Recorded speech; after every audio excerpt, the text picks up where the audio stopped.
So I think this is probably the biggest story of the past, I guess, couple of days.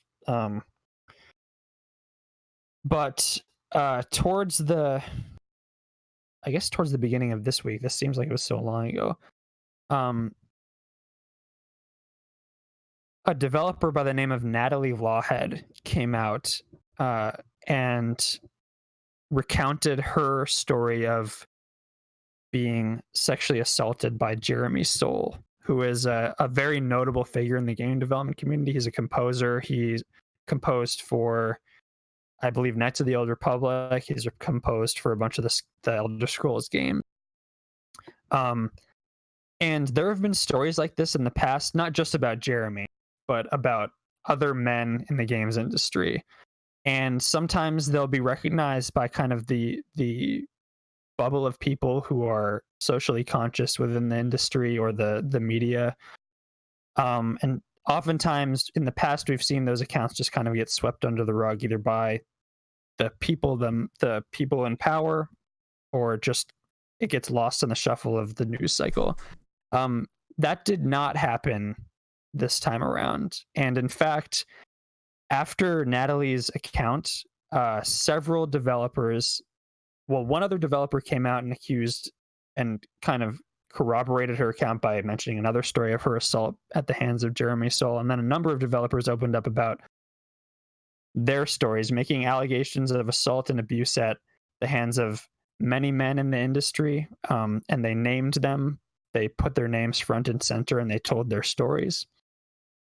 And so I want to talk about this, I guess, writ large, because this has the capacity to be the equivalent of gaming's Me Too moment. And while I think that's a potentially very powerful and I think a very impactful thing, and it's something I think needs to happen in this industry, I also have questions about whether it can happen in this industry. So I think I probably know where you guys come down on this stuff, but let's, I guess, just kind of talk about what were your immediate reactions to this stuff. We've seen this happen in Hollywood, and we've seen accounts like this in the past in the games industry, but I think the volume and microscope lent to this by not only people telling their stories and people then telling stories based off those stories, but the media, which has had a tendency in the past to ignore this stuff, I think it's impossible to ignore. So what were your reactions, I guess, just immediately? So I don't know if this is splitting hairs or not, but I don't know if I'd call it like gaming's Me Too movement, just because I think it's just an extension of the whole wave of I think obviously the Me Too movement that started with the Weinstein stuff has gotten us to a point where these women were more comfortable sharing their story and felt like people might react, whereas in the past maybe it would have been lost in the shuffle. And I say that as someone, like, I saw a lot of people I knew personally who have shared their stories as this has been the case. I mean, initial reactions, it's always terrible when these stories surface. So yeah, I think I'll stop there for now. Yeah. I mean, I don't think there's anything earth shattering that I'll say here. It is no shock that these stories exist, but it is shocking when you hear these stories. And it's not just games, and it's not just entertainment. I mean, this is any competitive industry where people have a position of power and they take advantage of those positions of power and leverage it for their own self-satisfaction and their own I mean, just disgusting nature. So yeah, it's always heartbreaking to see these stories, and but it's also encouraging to see people empowered to speak out as well, and that we now have a culture that we're now moving towards a culture of people who listen to these stories as well, and that we don't just turn a deaf ear to them. Yeah, I don't think I can see anything that you guys haven't said or that people haven't said before. This stuff is far too common And I hope that as these stories continue to come out, first of all, I hope that we've already sort of seen a chain reaction. People have been empowered to speak out, and that's great. It takes incredible bravery and strength to come out and name your abuser, and tell your story. And I think we should always be receptive to that. And I hope that as people become more empowered, I do hope that there is change in the industry. It's hard to say when we exist outside of it, and there's such a culture of this kind of thing. As you said, in any competitive industry or really any workplace environment, there's a potential for this to happen. But I hope these stories don't lose their ability to shock us. I hope they continue to affect us. I hope they don't continue to happen, but I do hope that when people do come and tell their story, we aren't numb to it, because that's the worst thing that I think we can be. I think us not talking about it and not saying anything is just as detrimental as the act itself happening.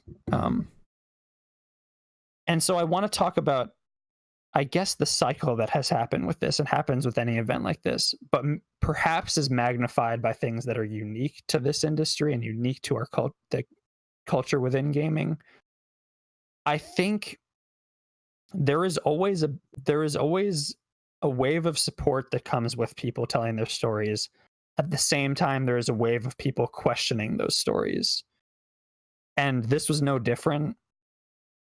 Talking about brands, we saw people who were either associated and connected with the people who were the center of these accusations and allegations, and just fans of games in general coming to question these women's accounts based on a connection to, or I guess a total disbelief. Like, I couldn't believe that someone who has been involved in the creation of a game that I love could do this, despite the fact that you clearly do not know the person.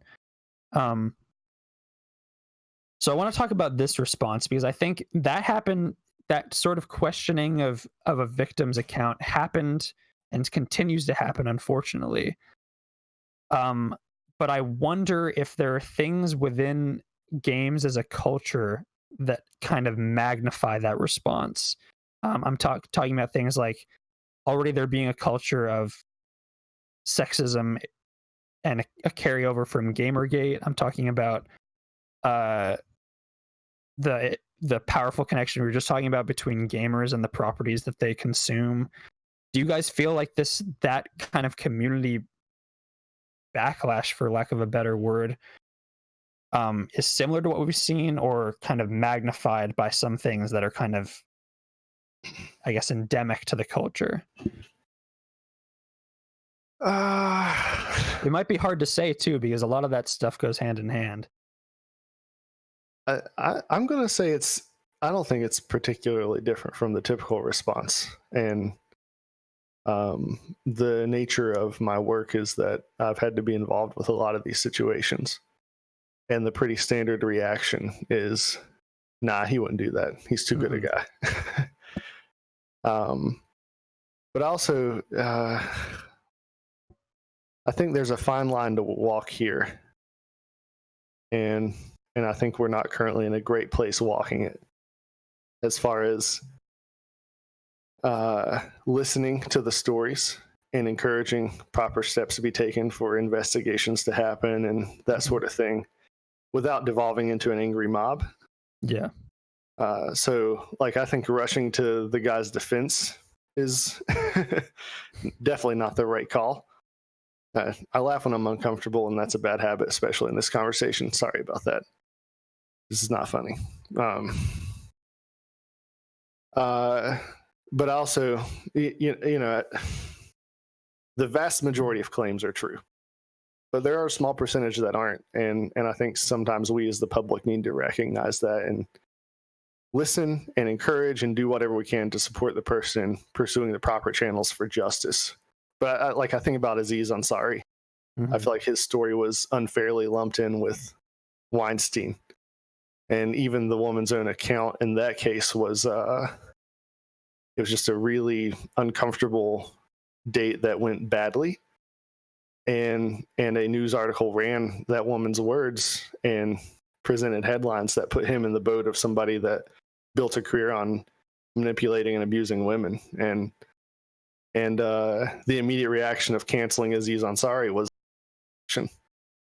And so I think there's a fine line to walk there. But to the main question of, is the disbelief worse in gaming culture? I just really don't think it is in the situations that I've personally been involved in. Just people don't want to believe that someone that they like, or that someone that has produced something they like, could be capable of something like this.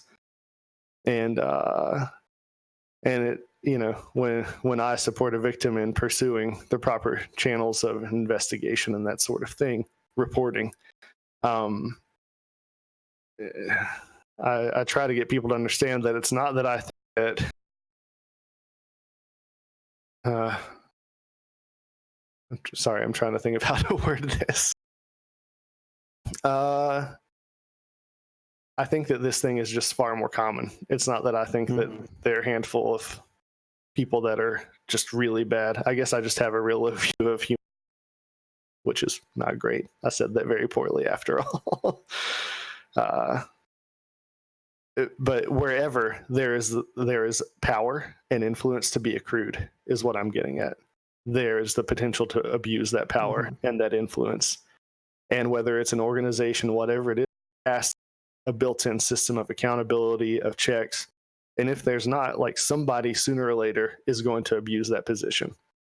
And the types of people this is the better way of saying it, the types of people that will abuse that power will be drawn to those positions. And if you don't have that accountability in place, it's only a matter of time.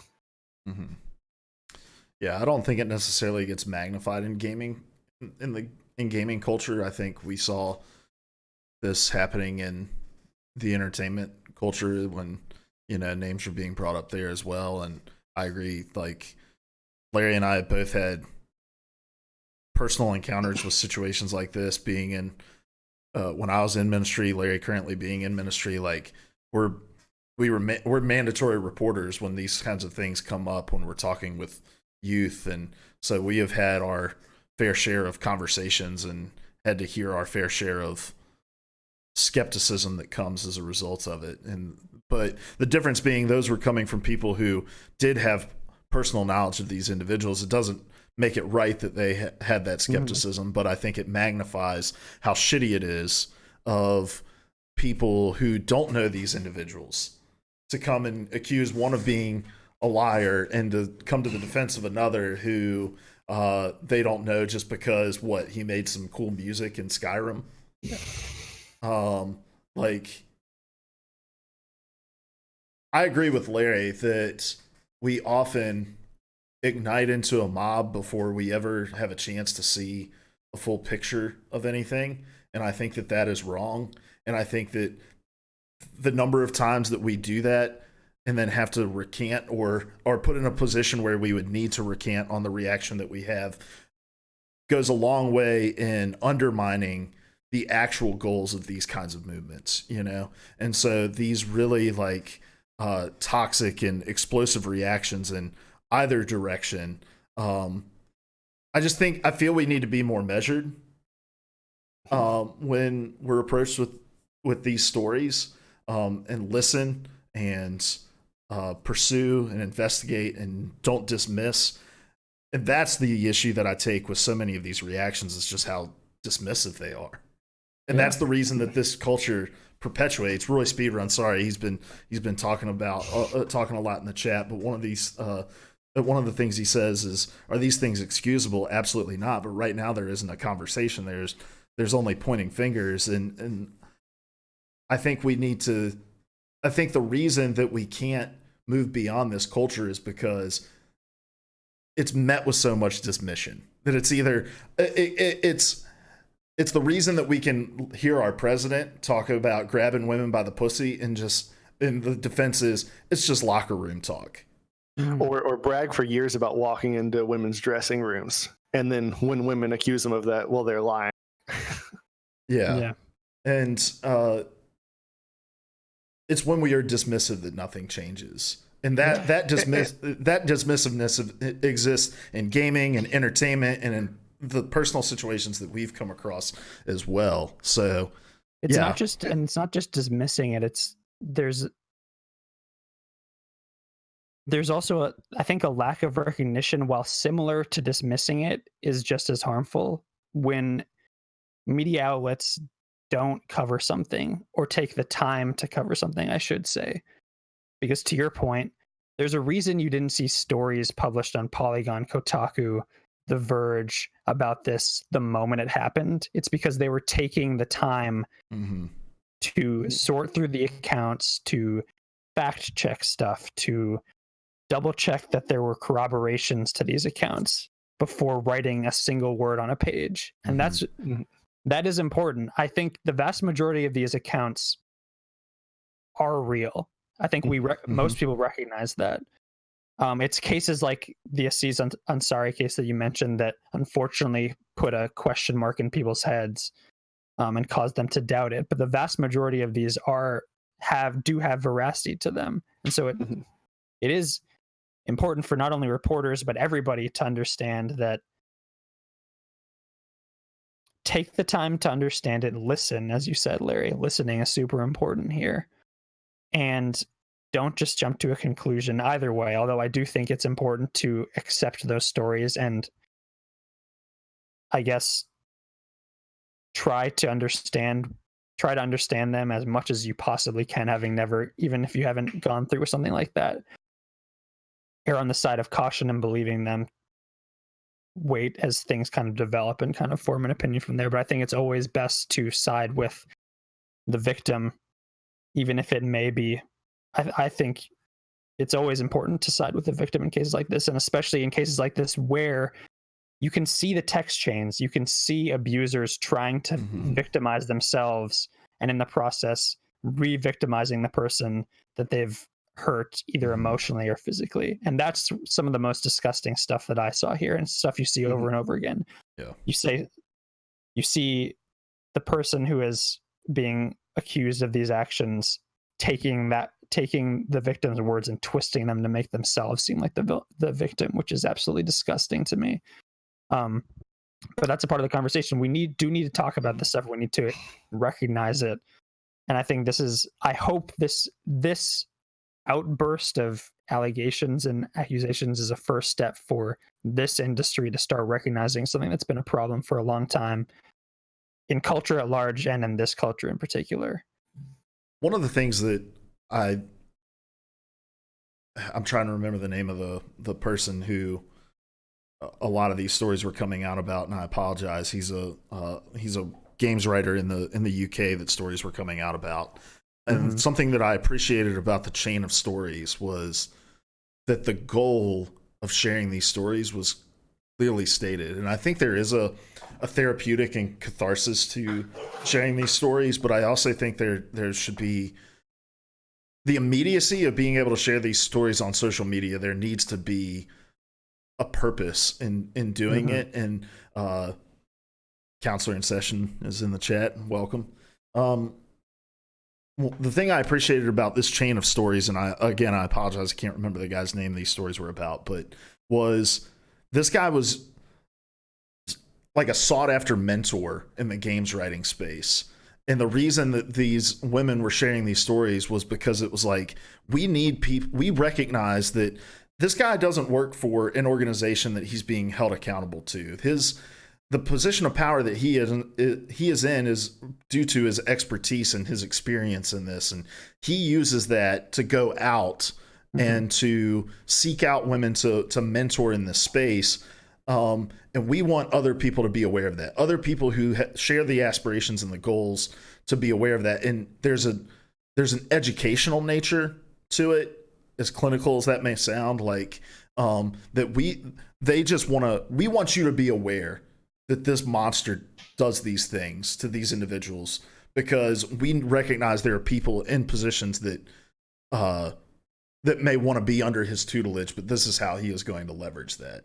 And I have a deep respect for all of these women who are willing to put their careers on the line, their reputations on the line, and to be brave enough to face the toxic and awful backlash that comes as a result of these stories, to say enough is enough, and we don't want you to do this to other women.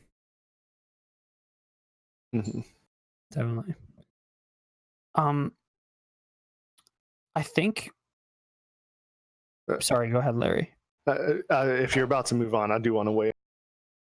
Because I've been saying, like, we got to be careful not to turn into an angry mob, but I also just want to say that I understand why we have over the last couple of years done that so often, and it's because justice has been withheld. Things have happened very publicly and been let go. Like Epstein is probably the biggest example. Like if Me Too hadn't happened, I don't think Epstein would have ever, like, he'd still be doing what he was doing, I think. And it was something that everybody in his circle knew about, and it was just a wink and a nod, and oh, that's terrible, we got to keep moving. And when justice is withheld, there's eventually going to be an explosion toward that injustice. And so I understand it. I just I think we want to be careful not to be destructive as we are correcting things. And again, just to drive the point in again, the Aziz Ansari thing, just where I'm at geographically, the nature of the culture here, there are a lot of people who don't want to look at these things, and they don't want to view the Me Too movement. And all it takes is one of those stories. Like after that story happened, I've had to have a lot of like tough face-to-face conversations with people of, now you need to be taking these things seriously. And I get that there's this one case where things weren't quite right, but that doesn't discount the whole movement. And like I want justice, and sometimes the mob gets in the way of actual justice. Yeah. I guess that is sort of a segue into what I did want to talk about, which is, I guess, what we hope and what steps we hope are taken from here. What can actually be done, similar to, I guess, what has been done in Hollywood to a certain extent. I think there's still a lot of work to be done, obviously. But what do you think can be done to move forward from this? What can continue to be done as we move through this process? Not just on us as people who are here hearing the accounts and people who are just members of the community, but those who do hold power. Like I saw earlier today, one of the people who was accused was a member of the team from the Night in the Woods team. And their response to it was, I think, probably the best that we've seen so far. It's a small team, granted, so this stuff actually hits a lot harder, I think, for them, because they all do know each other very intimately. And perhaps, I guess the size of some of these teams is what allows some of this stuff to happen. But they heard the stories. They came out and said, we believe the accounts of these women, multiple women who accused, I think his name was Alec. I want to say his name. I want to make sure to say his name. His name was Alec Halauka. Yeah, he worked for the team that worked on Night in the Woods, and Zoe Quinn was the one who posted her account. And so they came out in support of the accounts and the allegations. They took the time to think about it, and they parted ways with him. Unequivocally, they parted ways with him and recognized that after hearing not only Zoe's story, but stories from several other women that corroborated those stories, that this is probably the best action to take. They treated it with the gravity it deserved. It's clear that they thought about it. There's a whole chain on Twitter you can see that was written by, I guess, co-written by two of the people on the team who will now be taking over for Alec and taking on his responsibility, and it's clear that it's going to impact a lot of the work they do and a lot of obviously their personal relationships. But they took the time to listen, consider, and then take action. And so I think that is obviously that in an ideal world, that is normally, unfortunately, that's not always the case. They obviously took the time to investigate themselves. But what kind of work do you think can be done either at studios this small, studios larger, and with people like us who all we do is hear the stories and then perhaps move on with the rest of our day? What can we do as well? Can you outline some of the things, and forgive my ignorance here, but like some of the systemic changes that were made in Hollywood as a result of the Me Too movement? Repeat that, you cut out. I was saying, could you outline like what were some of the systemic changes made in Hollywood as a result of the Me Too movement? Well, there were individual studio efforts, obviously. So a lot of that had to do with how things are reported and treated once they're reported. As you were talking about, both of you guys, the kind of the mandatory reporting that is often not the norm, unfortunately. But also, I think the conversation opening up a culture of acceptance and listening. So on a broader philosophical level, I guess that is also what occurred.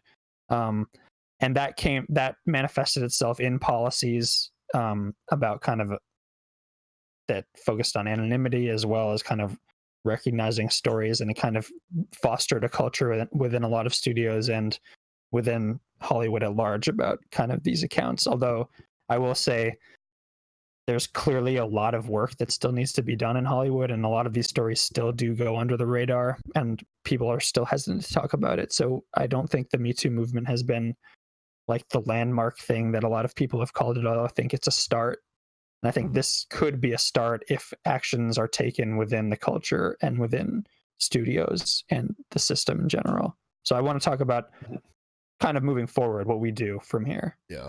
Well, I mean, I think, look, in any position where, in any company where there are levels of power and there is power to be leveraged, there needs to be people who are mandatory reporters in those organizations. Yeah, accountability. And whether that's HR or, department heads, whoever it has to be, like the rule is in ministry, like when we're working with kids in ministry, the rule is if a kid says anything that may suggest that they are going through physical, sexual abuse, we are required to report it to authorities. Like we don't report it to the head minister, or we don't report it to our elders. We don't report it to, the camp manager. You report it to the authorities. Like there's no chain of command, And there's room for that organization to chain and I think that can be a good thing, but once you are confided in, the clock starts ticking. In 24 hours, the authorities better know, or you can be held personally, legally responsible for your failure to report. Yeah, so I think that's great. Yeah, so I think that's huge. But I mean, and I know that we like to be a podcast of solutions. We don't like to just wallow in despair about some of these things that are going on. But like, I look at the Riot Games thing that happened a couple weeks ago. The culture of sexism and of sexual harassment that was going on there. They settled the case, and in their settlement, also said, we have established that there is nothing systemic about our culture that caused this stuff to happen. And it's just like, fuck that. Like, if it got to the point where you guys had to sit with arbitrators across a table and sign documents about why somebody wasn't getting paid as much, or why somebody felt uncomfortable due to the sexual nature of a conversation, like that is a systemic issue. I don't fucking care who you are. If it's reached that point, it's systemic. And I guess I do despair a little bit, because where so many of these large companies are tied up in corporations with shareholders and, who are so terrified of any kind of legal action being taken against their organization because of how it may impact their pockets. Like, I just worry that even if we establish levels of accountability, that those levels will break down.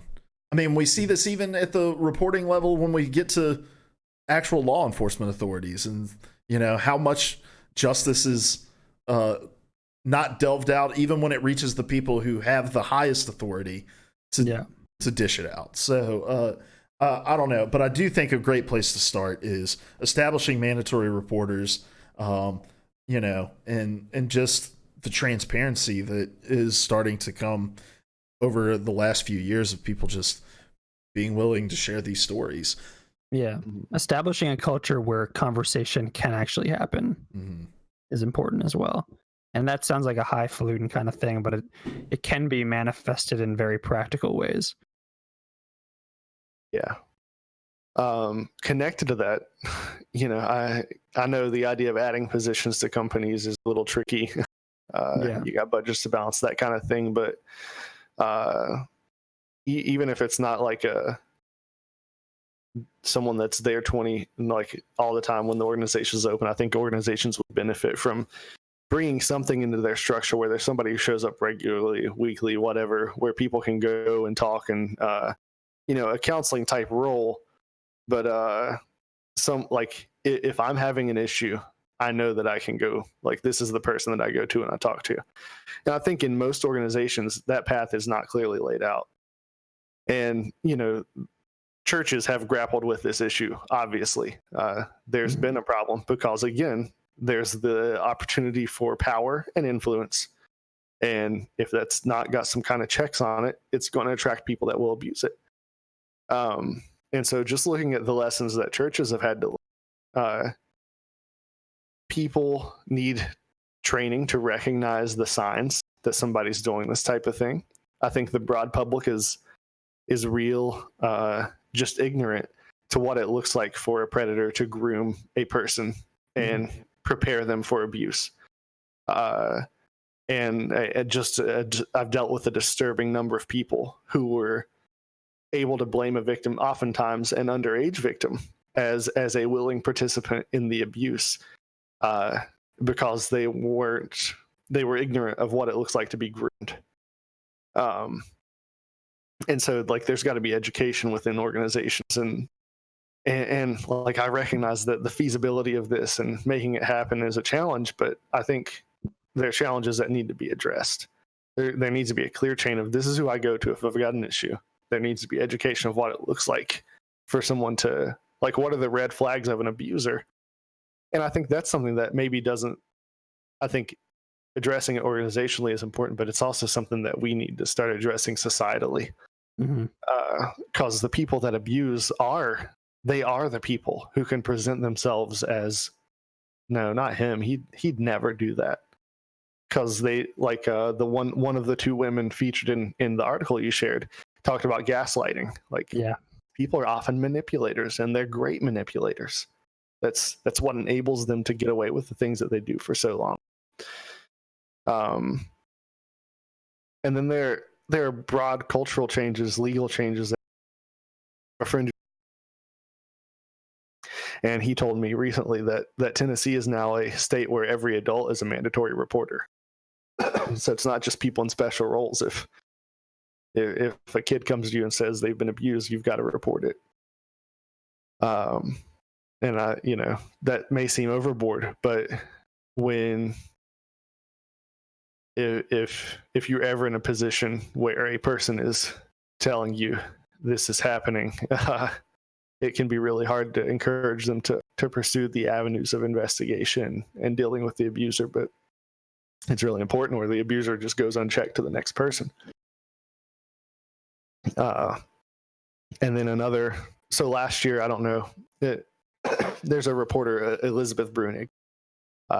She reports for the Washington Post. She wrote, it was a great piece of writing on a terrible topic, about a rape that happened in Texas and was covered up. And I'd encourage everybody to go find that article, read it.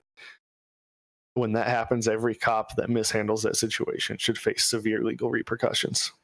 If the people tasked with upholding justice fail to do so, they've contributed to the injustice and need to be treated like criminals. So I probably launched in a lot more directions than you were asking, but no, it's perfect. This stuff is just so rampant. and underreported. And I think just from my work experience, I just think the statistics are lower than what is the actuality, because these are things people don't want to talk about and don't want to revisit, and I understand that from the victims, but I think the average person just does not realize how bad this problem is. Yeah. And so I think it's important to continue to, like, for us, it's sometimes, I think it is easy to sometimes fall into despair, like you said, Luke. Mm-hmm. It's difficult for so many things in this country to seemingly be in a place where we're telling victims what they can do not to be abused, as opposed to focusing on what we can do to prevent abusers from actually abusing in the first place. That can be disheartening. But I think the more we do call attention to this stuff in the small ways that we can, the more we privilege these voices when they do come forward, the more we listen, the more we talk about it amongst ourselves, and don't stop talking about it, because there's going to be a temptation, I think, with this stuff. It's the way any news cycle works, unfortunately. Now it's a 24/7 hour news cycle, and we are quick to forget things, and things are quick to disappear under the rug. And I hope that this is not one of those things. I hope the reporters continue to talk about it and report on it. I hope we, as people, just lay people, continue to talk about it. And I think you're right to expand the scope, Larry, because this isn't just it's not something that inhabits this industry. It's not just something that inhabits Hollywood. It's a systemic and a cultural thing all across the country, because these systems are intertwined, and there are a lot of, as you said, wherever there is power, there's the potential to abuse it. And unfortunately, a lot of the people within these systems are able to hide behind those systems, because those systems are interconnected as well.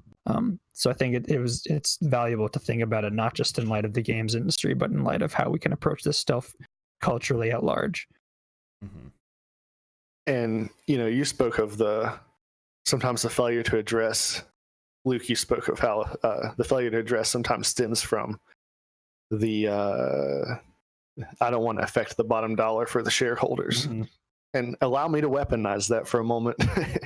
If you're in charge of an organization, understand that if you are not taking the precautions, you've opened yourself up to the risk that one day one of these things may happen, and it may affect your bottom line. So if nothing else will motivate you to start addressing it, let that start it.